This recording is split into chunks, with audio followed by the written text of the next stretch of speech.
tayo na. Charot. Hanggang college. Oo. Alam mo, hindi ako nagkamali ng taong niyaya. 4. Hi, Abby. Yung 12 midnight na bate pag birthday, kahit sa kaibigan yun, hindi lang kay crush yun. Parang lagi, kahit sa kaibigan mo na ako nababate.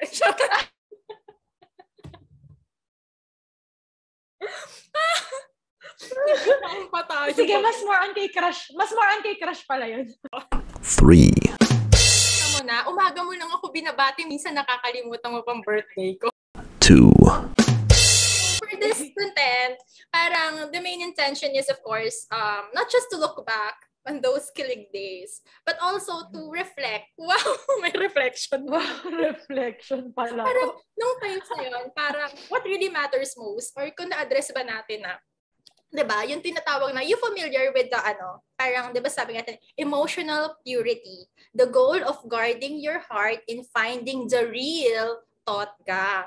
So first, ano muna ba yung totga? Yung alam na totga ng lahat. Alam mo yan, mga kanta ni Katy Perry, pag mo na. Siyempre, the one that got away yan. Yes! Ganyan talaga dapat yung tinatanong sa'yo. Perfect score. 1. Lahat pa tayo, Mars. Nagkaroon tayo ng, padrama na. May tissue ka ba dyan? Paiyak ka na. Wait lang. Kukuha ko. Nagkaroon ba tayo ng kinonsider natin na the one that got away? Girl, mababash na naman tayo dito. Sasabihin mga sinungaling. Kaya magmakatotoo na tayo sa vlog na to. Oo naman.